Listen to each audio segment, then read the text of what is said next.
It was really important to me when I made this particular movie to kind of sit back and make sure that I was acknowledging what was happening, what was going on, and saying, I can't believe this. This is an amazing opportunity.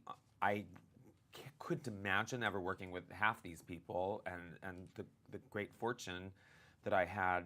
And then, on top of which, literally living out my past. Because I grew up on the Sunset Strip with my father in the music business and being a huge fan of Tom Cruise and, living it all. So it was kind of amazing. I remember I cried when I saw Tower Records go up. I cried like a stupid little baby, like because that place was so pivotal in my youth.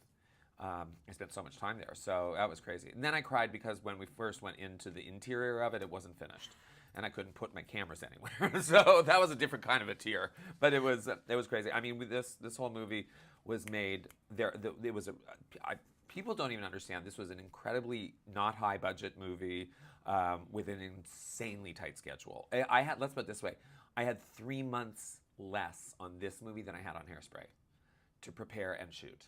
So it was crazy.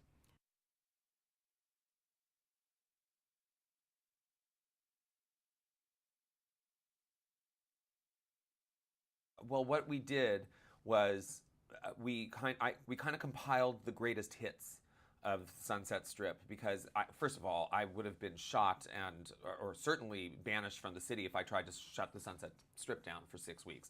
And so we had to build it someplace in a remote location where we weren't disrupting all of mankind. And Florida has the exact same light that we have here, and it has the right palm trees, and it has a lot of the architecture. So it was great, and it was just this crazy blessing to be able to find a couple blocks that we could then transform. And John Huttman, the production designer, is a genius, and he figured that one out. But then all the interiors were built, and I'm not kidding, inside of a nightclub. Like there was the nightclub that is the Bourbon Room, but then all the other sets were built inside of like dance rooms inside of a big, huge nightclub in Florida. We didn't have a soundstage; we had a nightclub. So I kept going. I don't want Tom Cruise to notice that we're actually like this whole set is made of glue and paper mache. So like he's used to really big, big movies, and so I thought like, okay, here we go.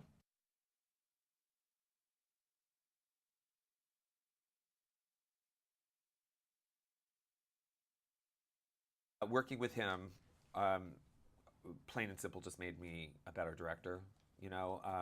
His level of commitment, his knowledge, his experience, and the faith that he put into me. He really loved being directed, and he listened to me, and he wasn't out there going rogue. You know what I mean? He understood that I was the guy with the story to tell, and he wanted to know how I saw him fitting into it.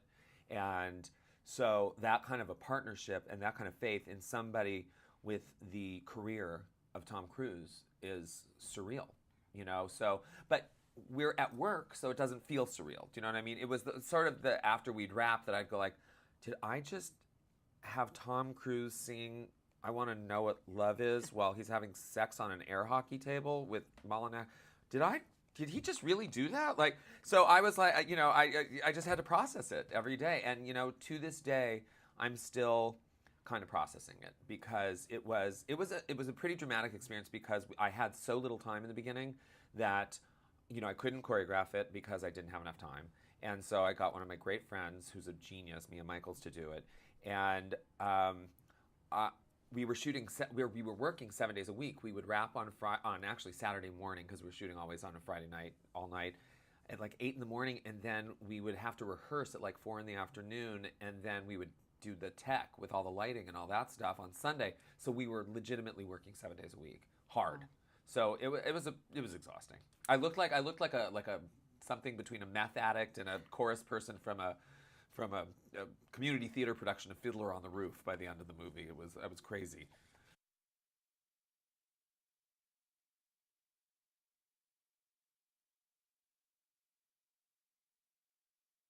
I think what's going to click everybody into it is just literally the spirit, the joy, the music, and an international cast beyond compare. You know, I mean, Tom obviously has a huge international appeal.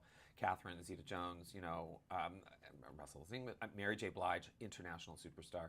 So I think the curiosity could really help it. On top of which, the music is forever.